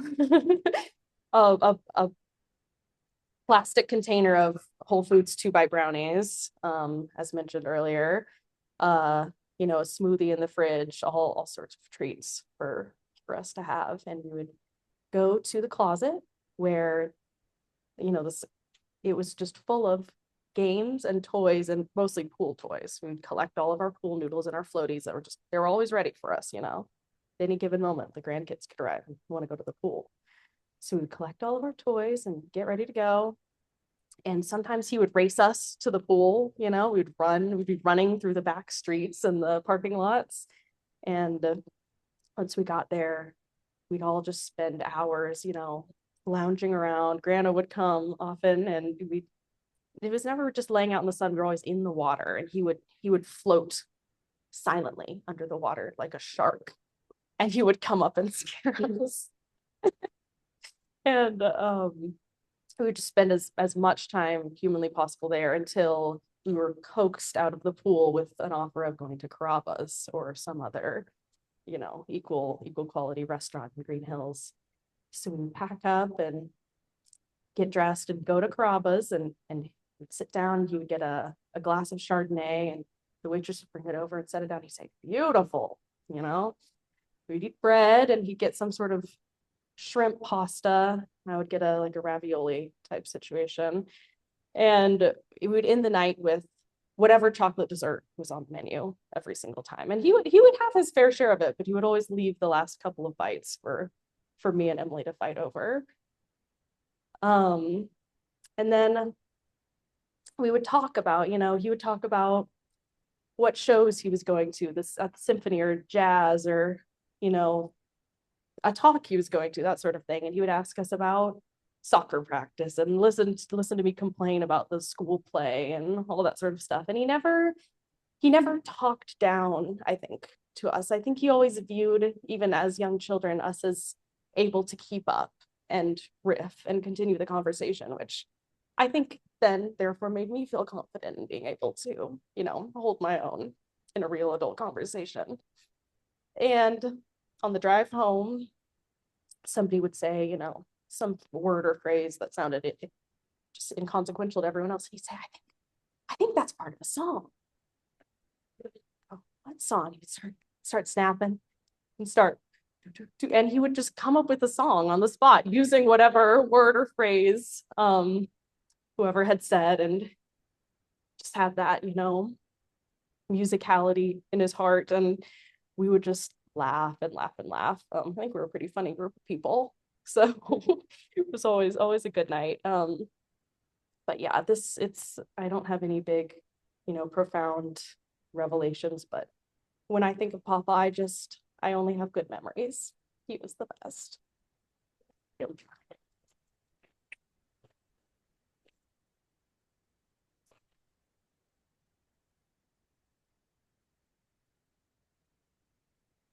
All right. How are we doing? Anyone else here? Yes, please.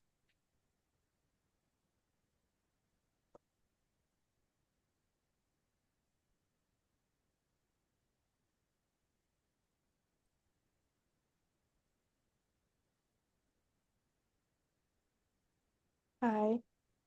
Oh, you can see me. I'm Emily. I'm Maya's big sister. I'm Keith's other granddaughter. It's funny, I was thinking of stuff to say, and then Maya said basically what I was thinking of. So I agree with everything that you said. That's definitely ideal summer day growing up. But I also wanted to talk about, I think Papa had a really big impact on me and my career and trajectory. I just recently finished my first year actually practicing as a therapist. Before that, I was in grad school and majored in undergrad in psychology. And I feel pretty lucky because I knew pretty early on that was something that I wanted to do, or just something in psychology in general. I've always felt very called to that. And I think I definitely knew that was an option because of Papa. It's really fun hearing everyone's stories about him at Vanderbilt. I'm kind of jealous that I didn't get to have him as a professor. I'm sure that I would have loved his classes. But I think he really instilled that in me pretty early on, realizing that this was something that I was also interested in, how the mind works and how to connect with people through psychology, and just just helping people. And I think I'm a pretty good listener, not to brag. But I definitely am realizing that I think that's something that I got from Papa. That's definitely a quality that he had. He's a great listener. He was always just sitting at the head of the table, just listening, taking everything in, and then, would occasionally make a joke. And he was very funny and very caring, and just very good at, I guess, picking up on what people were trying to say, even if they didn't really have the right words for it, or just understanding the deeper meaning of the conversation. And he was always very good at tying that back in and pointing out you know, what he had noticed in his time listening to everybody else. And I always could tell that he got a lot of enjoyment out of just like being with people and just being not necessarily even part of the conversation, just like witnessing the conversation. And that's something that I've always related to a lot too. And yeah, I think I'm realizing that that's definitely a quality of his that I think I inherited. So it's really nice to hear everybody talking about his career and just like, you know, his contributions to psychology, because that's something that's very near and dear to me too. Yeah, and I just love him, and I'm really grateful that I got to spend so much time with him because he means a lot.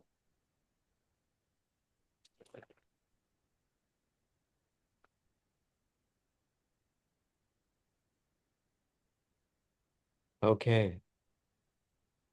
Who else would like to speak? Maybe it's time for music from Tom Kimmel. Thank you, everybody.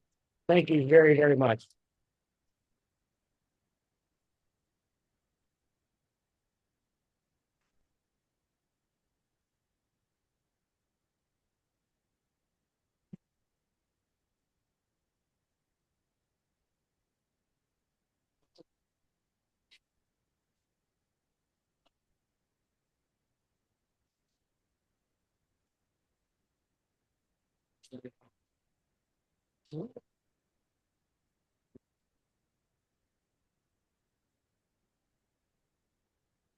In and out of each other's work for a long time.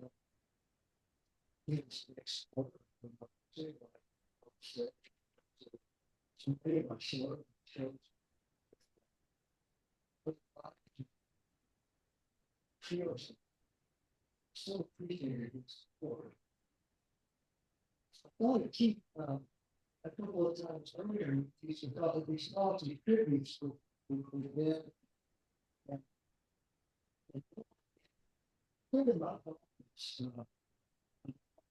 A few years ago, but his friends, he last week he said, I'm writing a story and I have a Substack story. And so I read the story and it's a wonderful story. And I said, well, this is, I said, it's a wonderful story, but who should read it about? And I know these stories are really about Keith, because whatever everyone was talking about them, it's the key right behind it. This Keith or that Keith.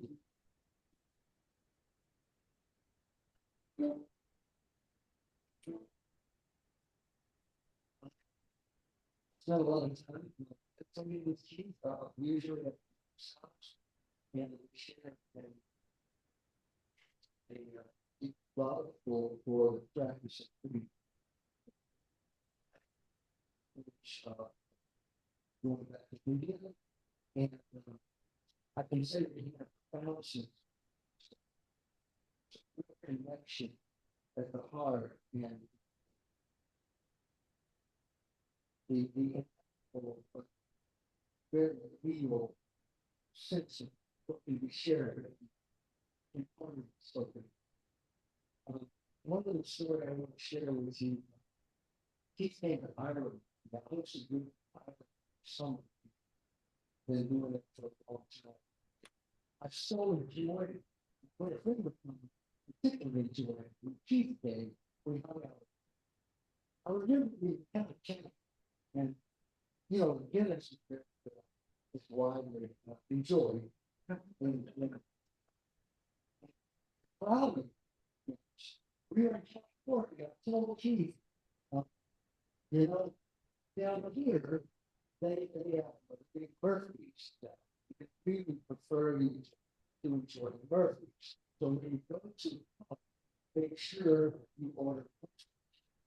So we were in a little family down the coast somewhere, and Keith forgot and ordered Guinness. And when the bartender leaned across the bar and he said, Sir, without disturbing foreign.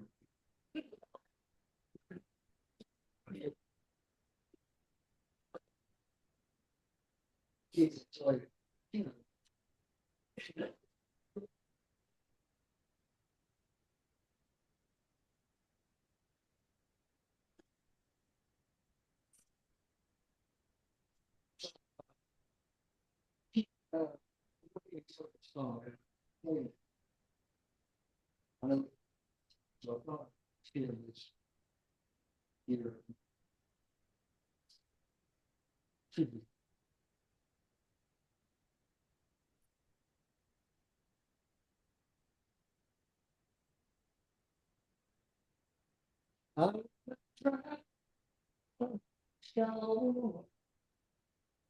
Not with you.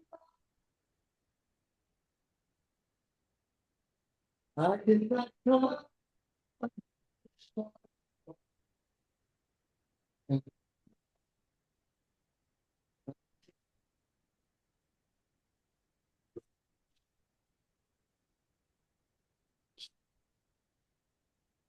What?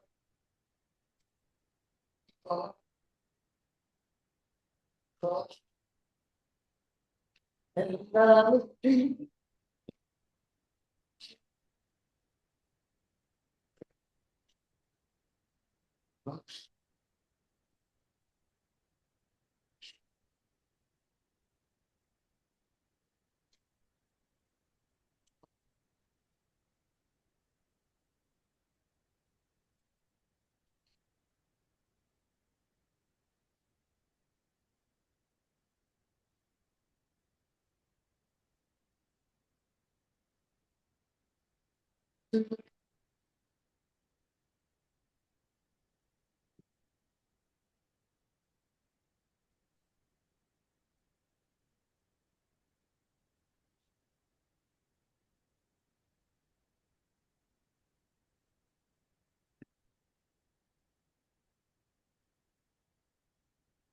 I will not go.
I'm not trying. Not with you. I did not know.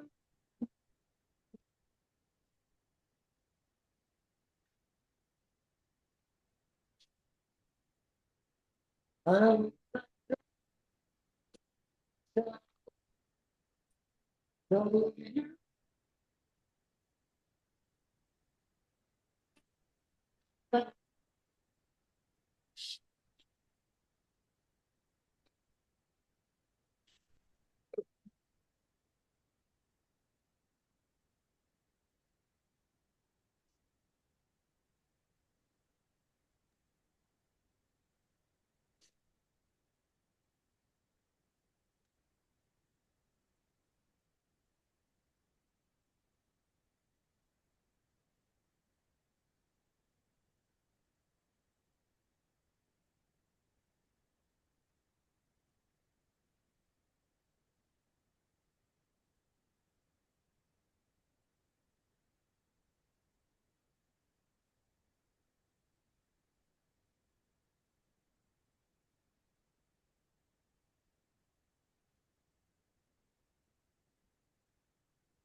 Thank you, everybody.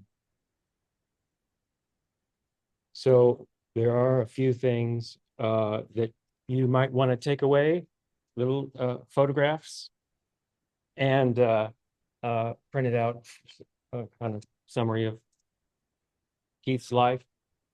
Please sign the guest book.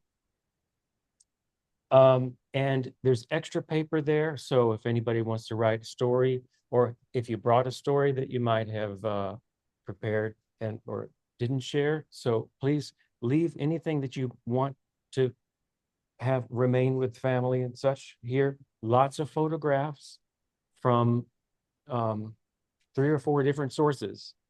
And that beautiful little painting of that glass is Keith's, in case you didn't know that he could paint. He could also paint. That he could also paint. So other things that people should be aware of. There is a laptop of photographs. No, what do we have? We have a laptop of video recording, a video of.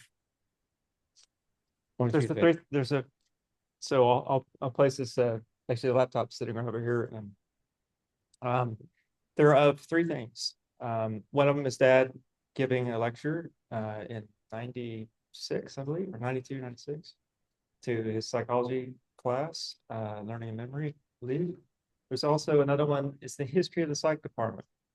So he gave a presentation on this history of psych department we heard about earlier from Tom.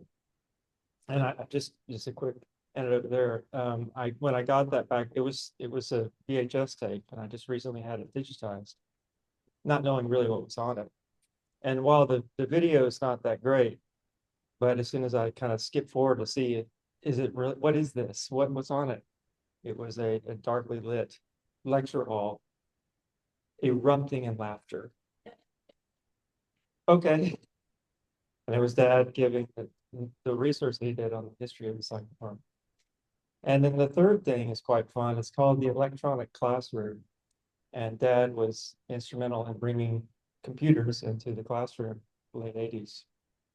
And it's a kind of a fun promo that Vanderbilt put together to show how cutting edge they were, because they had computers in the classroom, and which included interviews, of course, with Keith. So that's quite fun. So I'll have those playing here. You can skip kind of between them. Please enjoy some food and each other's company. Introduce yourself to anybody that you don't know. And thank you, everybody, for traveling so far to be here and close by. But it's wonderful. And this has been a very beautiful celebration. Thank you.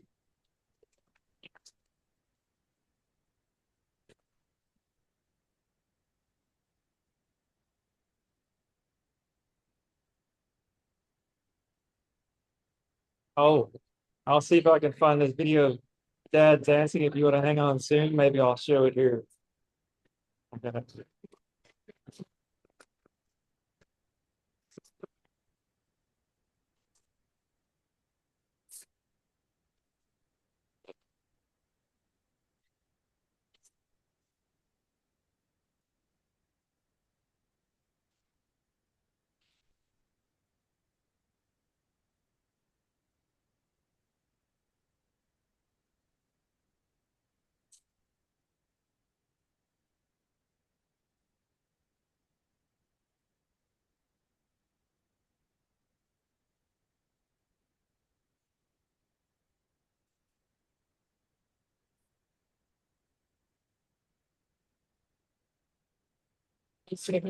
Hi.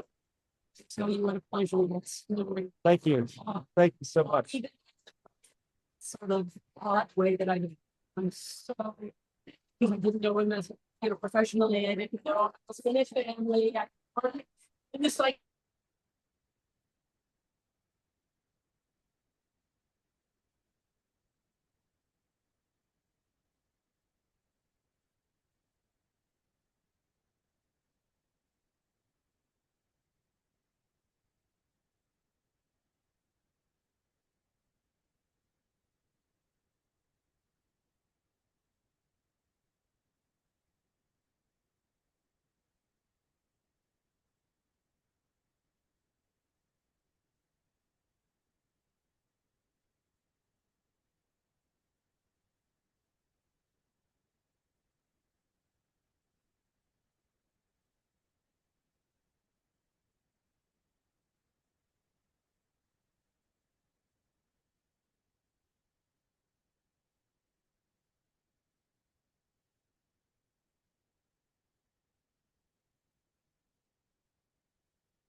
Hi, everybody.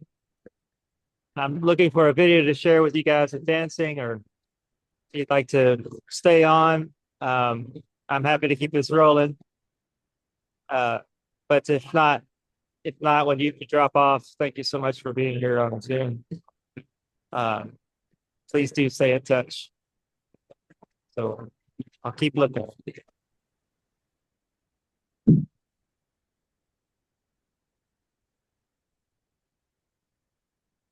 Thank you, Ben, for the link. This was special. Thank you.